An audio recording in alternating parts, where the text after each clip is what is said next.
Hey everyone, today we are at Abbotsbury Subtropical Gardens on Dorset's Jurassic Coast, and I'm here to find the curator, David. He's going to show us some of the highlights in this beautiful 20+ acre garden for February. We're going to look at flowers, foliage, and we're going to see some unusual and rare plants that many of us, including me, have never seen before. Let's go find him.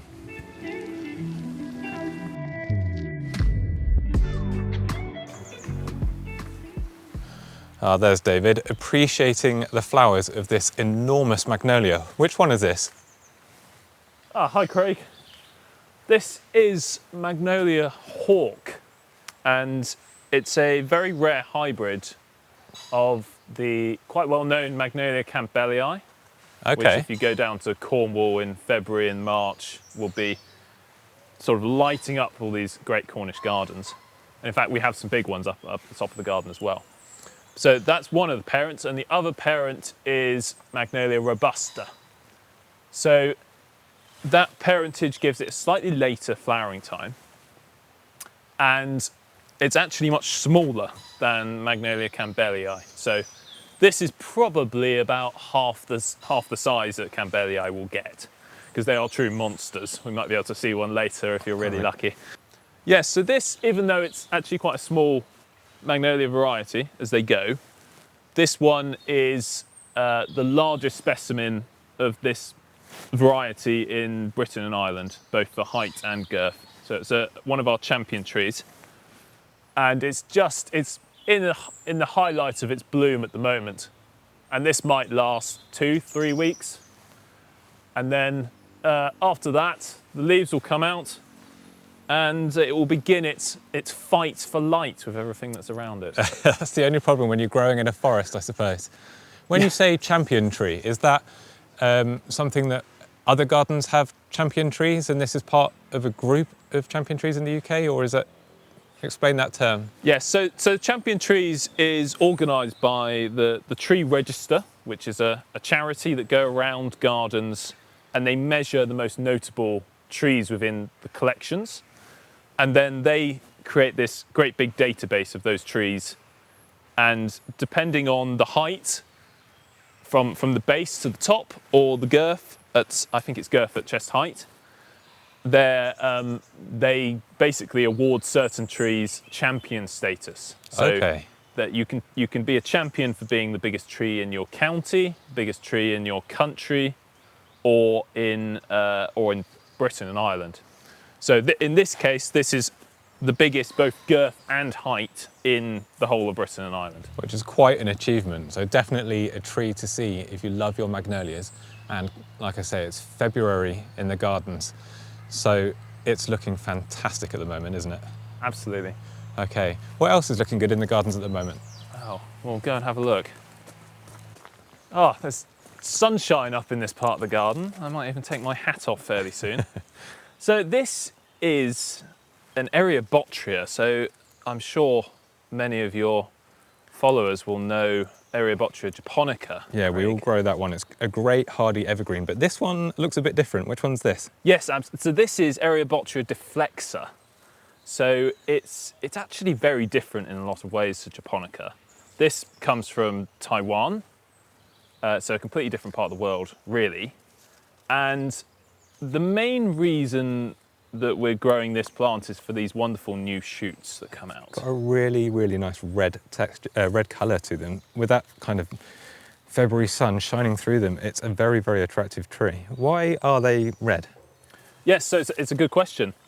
A lot of plants produce new shoots that are red, and it's mainly because it makes them less palatable to herbivores.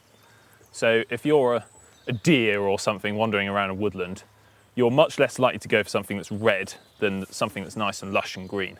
Oh, that's really interesting. So it's just a self-defense mechanism for that kind of tasty young foliage? Yes, absolutely. And they do this by putting a lot of what we call anthracinins into that leaf growth when they're young. Okay. So it makes them so they photosynthesize less readily, but in the time it takes for them to bulk out, to become a bit thicker, a bit tougher, a bit less palatable, it gives them some protection from predators. That's a really interesting fact. Thank you for sharing. Now, I can see that this loquat is perhaps maybe 12 foot tall if you're around 6 foot. Is it quite a large grower? Because I know the regular Eriobotrya japonica is quite vigorous. Yes, so this, if you're in a really mild garden, it will get quite big. It doesn't get anywhere near as big as Eriobotrya japonica, but in a mild garden like this, you can see it's starting to become a bit of a tree or a small shrub. But I've seen it growing in mainland gardens and even up in the Cotswolds, where it goes down to sort of -12, -15 if you're really, really unfortunate. And even there, it kept quite a small shape and it produced these wonderful new leaves even there. So it's really worth trying, even if you're in a colder garden. That's really good to know. And does it push out this kind of red new leaf colour throughout the season, or is this something that happens more in springtime? Yeah, so it's actually, I'm trying to get my head around it entirely, because a lot of the plants that do it in spring and that's it, you don't see it again.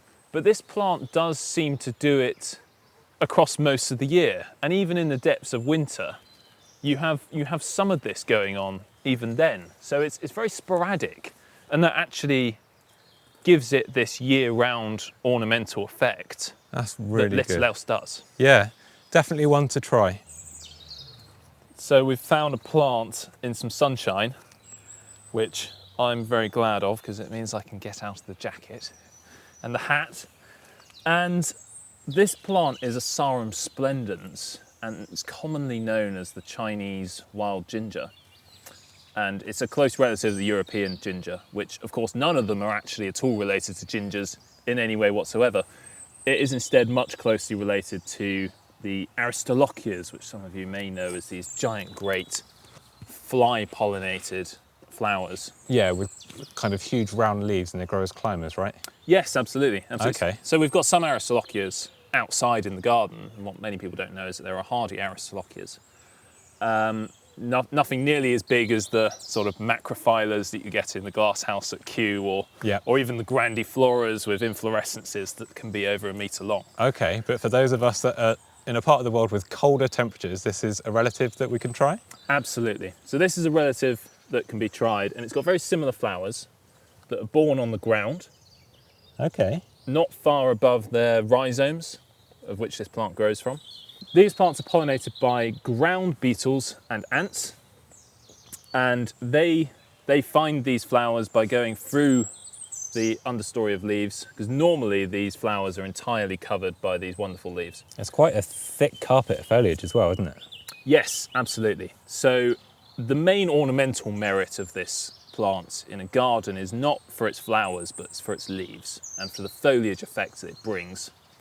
We also use this as a great ground cover plant. So we can cover large areas of the garden and it will spread, but not too perniciously, which is a really important point. But it's evergreen, it will cover the ground, it will stop weeds from growing, it will fill a space that can be really difficult to fill.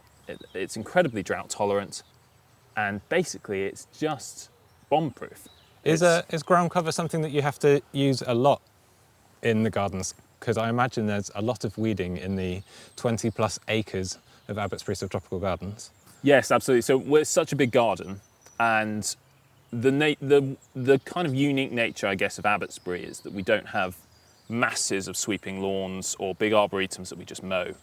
A lot of this garden, in fact, the vast majority of this garden is planted as you would find it in the wild, with layers of plants, typically a ground layer, and then you've got shrubs, sub-canopy, and then all the way up to the giant great trees that are above us. So we have to use plants really quite biodynamically and pragmatically to block out the weeds where we can. Okay. So this is a really good example of one of our staple ground covers. Yeah, and I guess job really well. that principle is something that works not only in big gardens, but if you've got small gardens that you want to be low maintenance, you can plant them up, find a plant for every niche, and you're going to reduce weeding, and I guess watering as well, because it's going to cover how much sunlight's hitting the ground and drying it out. Yes, absolutely, absolutely. So I always think when weeding, that plant is only growing there because there is there is a resource that it can have. So that resource might be light, it might be water, it might be nutrients in the soil.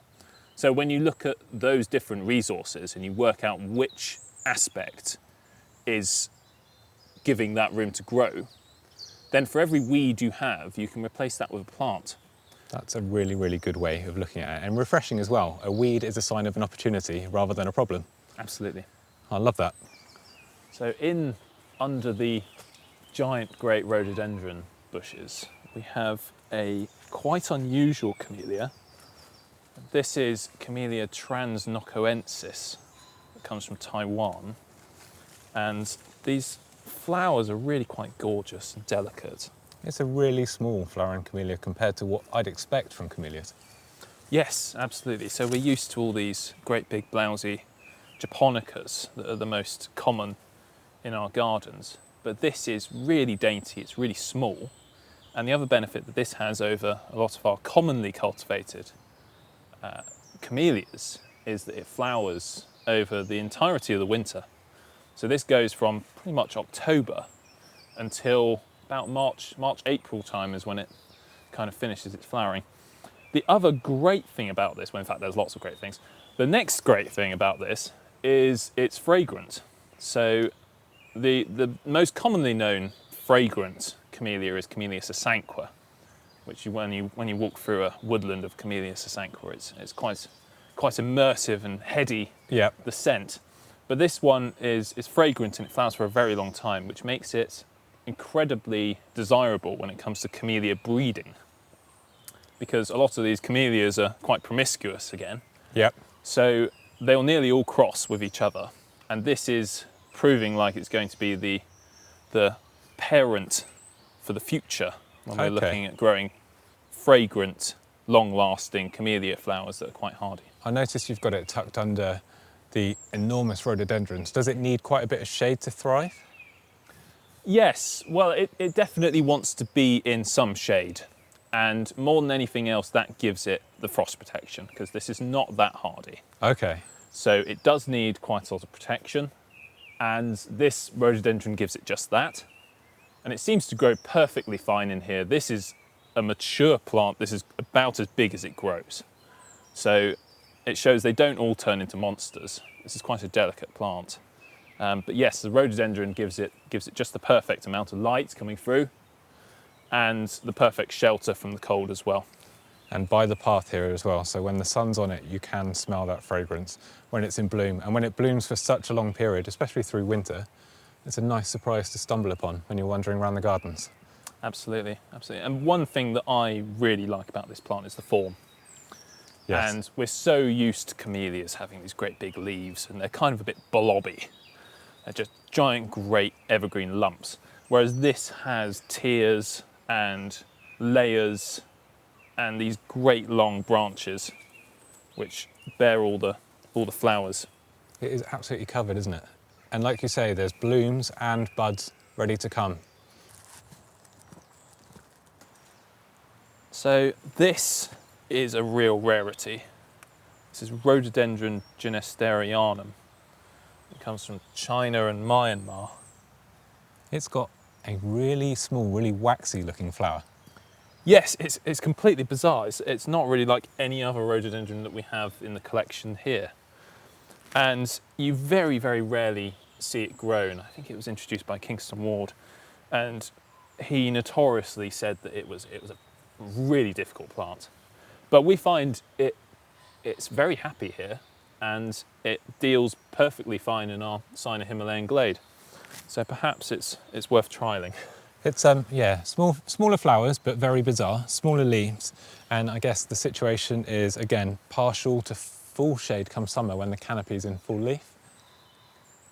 Yes, absolutely, absolutely. And it is slightly growing out into the light. It's got a clefra above it, which shades it out quite a lot. And one thing I really want to show you, which you don't often see in rhododendrons, is this lovely peeling papery bark. Oh yeah, something that I guess people will be more familiar with seeing on like a paperbark maple. Yes, yeah, absolutely, absolutely. So in a similar way to the paperbark maple, when you get the late light coming through, it can shine through those translucent sheets of bark as they peel off and really add an extra layer of ornamental effect to it. Okay, really nice doer. Rare and potentially difficult to grow, but if you can get hold of it and you like those unusual plants, one that you would recommend people add to their gardens. Absolutely, it's always worth a try.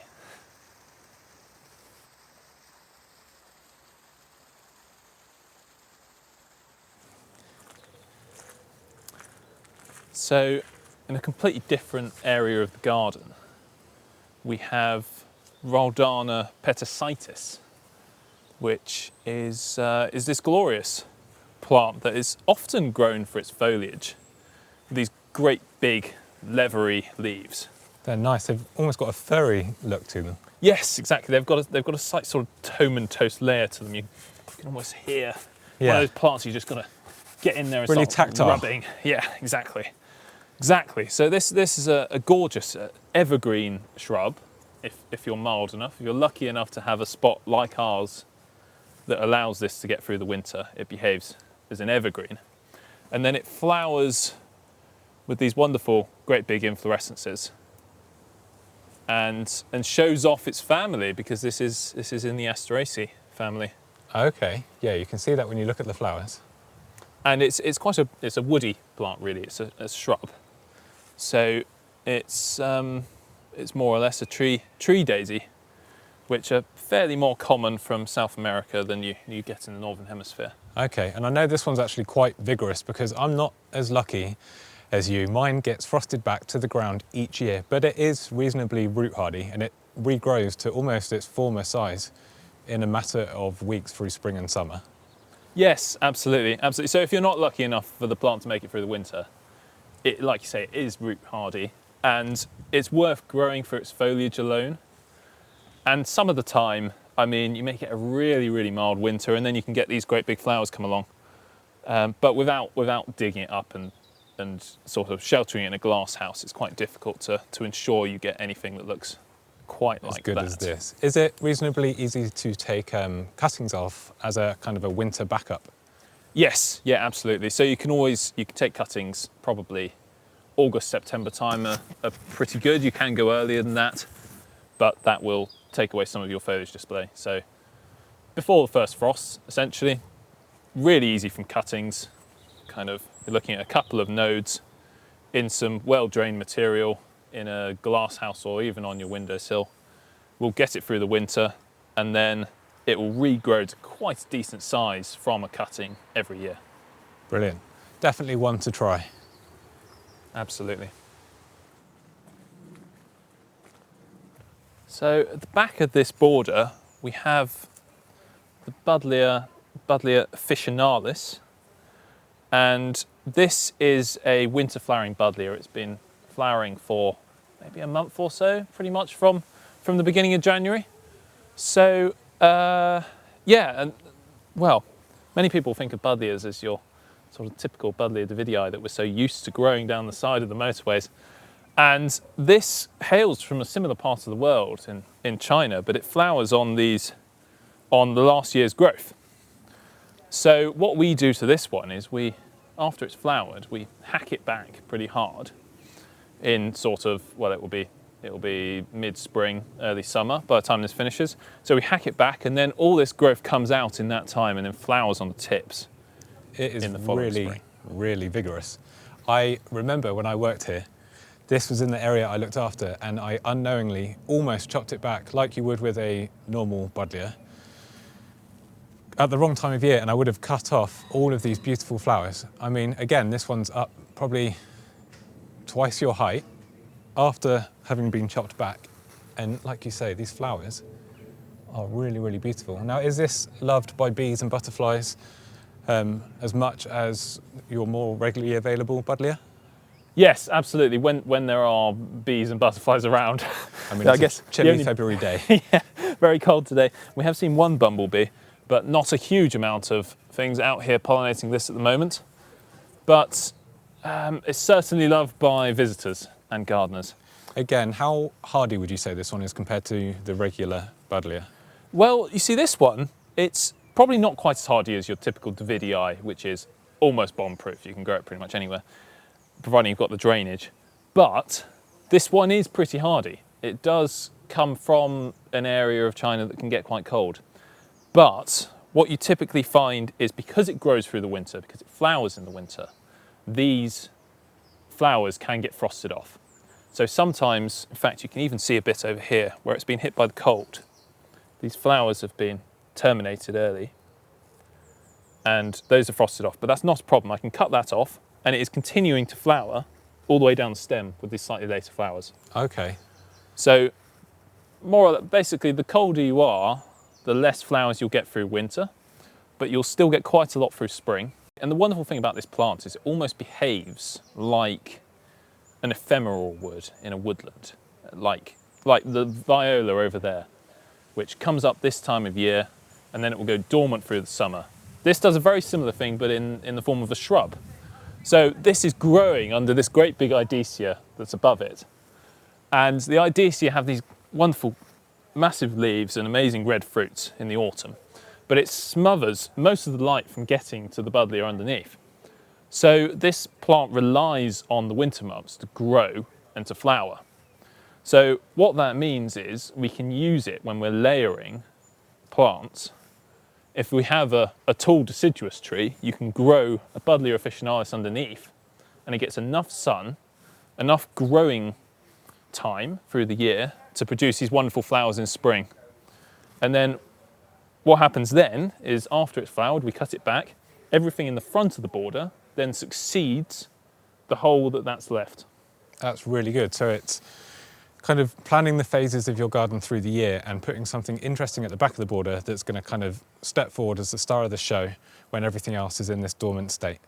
Absolutely. That is a great tip. So up here on the Mediterranean bank, I've got a plant that really does appreciate this dry, south-facing aspect that it gets. And this is another Buddleja. It's Buddleja salvifolia. So called salvifolia because it looks like the sage Salvia officinalis. This originates from South Africa, where it grows in a kind of a similar structure to this. It's really quite sort of straggly, I guess you could call it. But for the flower alone, I think it's worth growing. It's got these beautiful flowers in spring that smell really quite gorgeous. Yeah, blown around there. It shows how exposed it is up on this bank, and if it's surviving these conditions, it's definitely one that, if people can find, it's worth a go, I guess.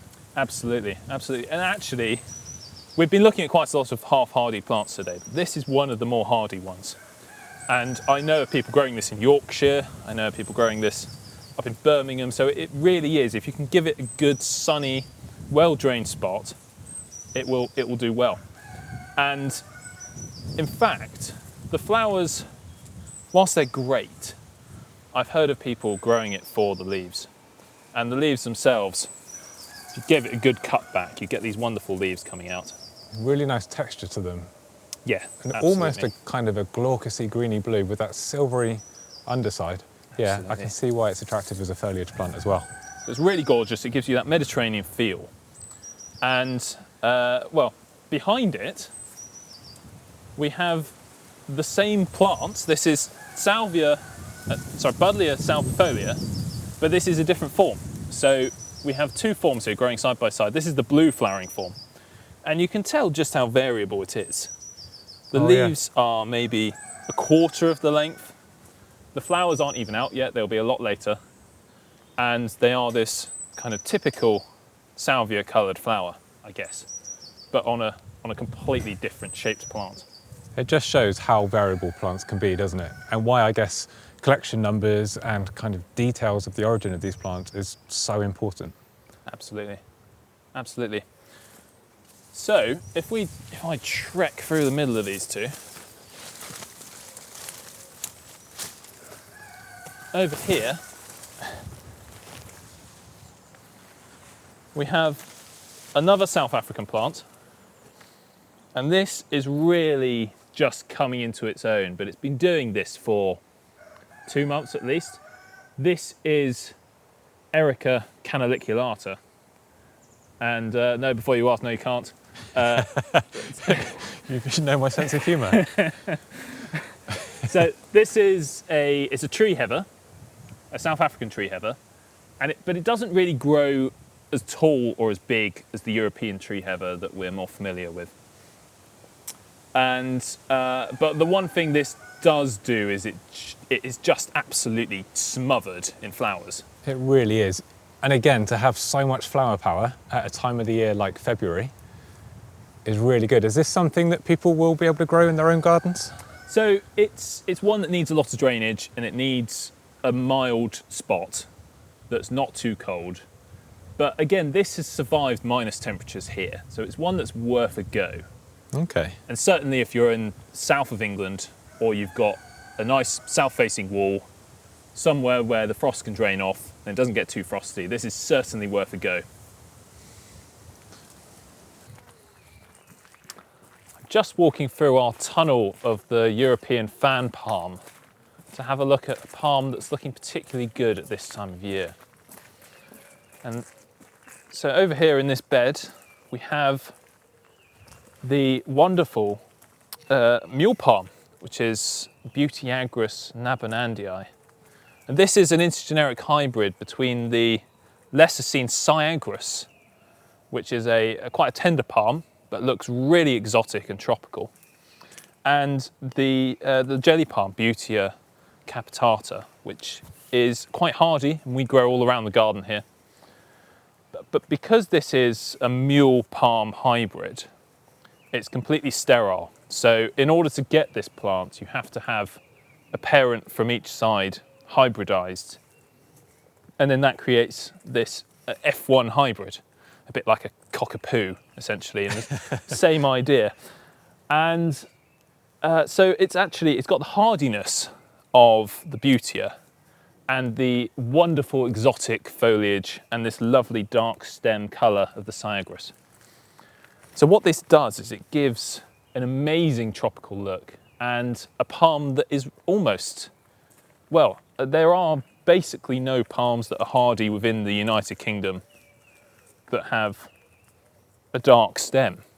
The closest palm to that is Rhododendron sapida, which you might see if you're really lucky on the tip of Cornwall or in the Scilly Isles. So it creates something that is incredibly unique. And this is quite a young plant, actually. This was put in the ground in 2006.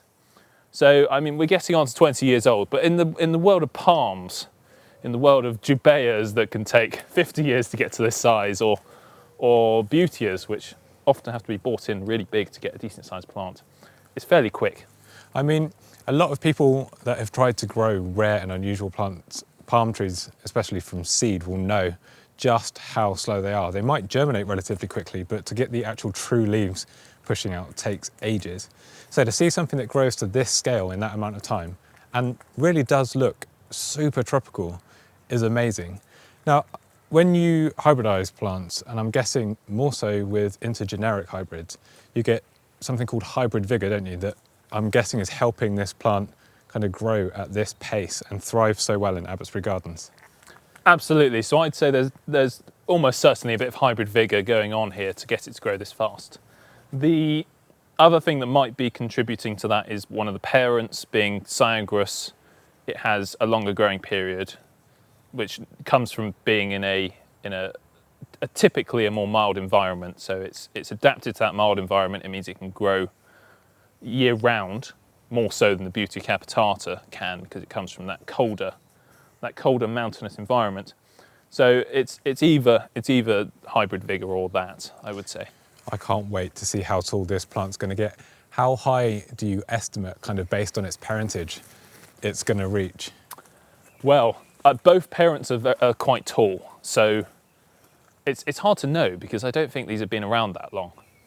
And I have seen photos that are maybe twice this height, but I mean, it could get twice that height eventually. It's a fairly new idea, the mule palm, and thankfully we seem to have one of the oldest ones outside in Britain. It's a great specimen, and anyone that's visiting Abbotsbury Subtropical Gardens, This is one of the first plants you're going to find on the signposted route. It's right on the corner as you leave the Victorian garden, and it really is a spectacular specimen. So make sure you pause and give it some appreciation, and just appreciate how tropical it looks considering that we are in the UK and this one is being filmed in February. Okay, David, thank you so much for showing us around Abbotsbury Subtropical Gardens in February. It's looking so good. I didn't realise how many things would be in flower at this time of year. If any of you watching want to pay the gardens a visit, I'll put a link to their website in the video description. And yeah, thank you so much, David. I appreciate it. Thanks ever so much for coming, and hope to see you all next month. Hopefully you found this video enjoyable and useful. I certainly learned a lot while I was walking around with David. Leave a comment below if you'd like to see more content filmed in and around Abbotsbury Subtropical Gardens. And as I say, I'll put information below if you'd like to find out more about visiting this wonderful garden. It's open throughout the year. I urge you to give it a visit. And don't forget, we've got a growers forum and community at growparadise.social. So if you love growing plants like this, then sign up there and join a community of people just like you. It's completely free to join. Thank you so much for watching. Thank you for the support, and I will see you all in the next one.